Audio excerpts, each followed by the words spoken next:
কারণ আমি যদি ঘুমায় যাই আর রহমতের নবী আইসা ডাকিয়া যদি আমাকে না পায়, অন্য দিক থেকে দুশমনের আক্রমণ,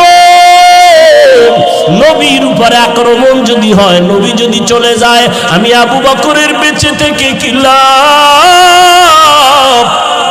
কারণ আমি আবু বকর যেই নবীর সোহবত আর নেক নজর এত দামি হয়ে গেলাম, হঠাৎ খবর হয়ে গেল নবী নাই, নবী নাই। মদিনার নবীর একজন আশিক খেজুরের বাগানে পানি দেয়, হঠাৎ করে কানে আওয়াজ নবী নাই।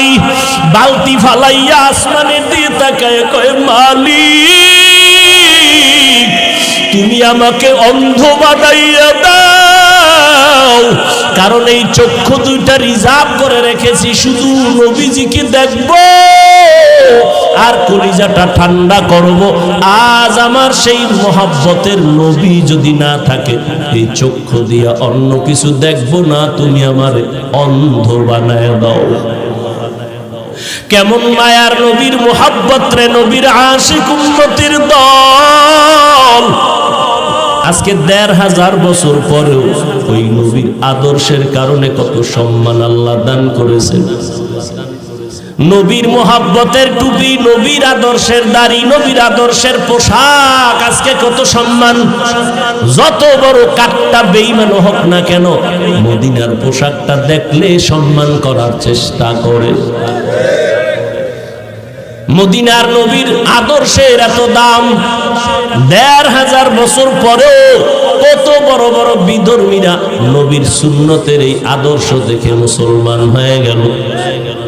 আবু বকর বলে, নবী আল্লাহর জাতের কসম আমি একটা সেকেন্ড ঘুমাই না, দরজার কিনারায় দাঁড়ায় দাঁড়ায় অপেক্ষা করি নবী এসে কখন আমারে ডাক দিবে, আমি সাথে সাথে যেন জবাব দিয়ে দরজা খুলতে পারি। মায়ার নবী চোখের পানি ছেড়ে কাঁদলেন। আবু বকর, এটা কেমন করে সম্ভব?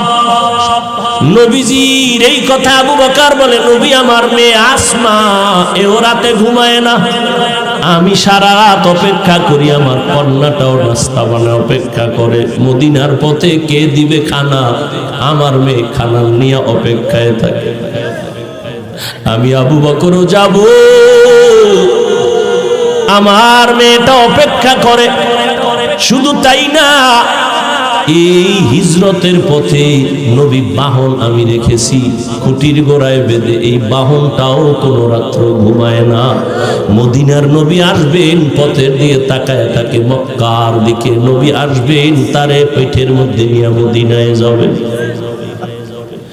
এদিক দিয়ে দুশমনেরা ঘরের পেছন দিয়ে ভেতরে ঢুকলো, দেখে মুহাম্মদ নাই। এদিকে সময় খুবই কম, দ্রুত নবী আবু বকরকে নিয়ে বের হয়ে গেলেন। হাঁটতেছেন, পাথরওয়ালা পথ, সমতল না, উঁচকুচ পথ, পাথরওয়ালা রাস্তা, হাঁটতে বড় কষ্ট। হাঁটতেছেন, আবু বকর একবার ডানে যায়, নবীর একবার বামে যায়, একবার সামনে যায়, একবার পেছনে যায়। নবী বলেন, আবু বকর আপনি এমন কেন করেন?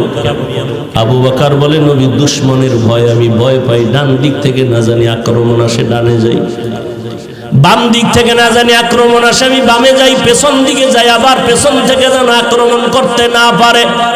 কারণ কোন দুশমন যদি আক্রমণের গুলি মারে, আমি আবু বকরের গায়ে লাগবে, আমার মায়ার নবীর শরীরে যেন না লাগে। কারণ আমার মায়ার নবীর শরীর এত বরকতের শরীর, যেই নবীর শরীর মোবারকে মশা পড়ে না, মাছিও পড়ে না, হারাম।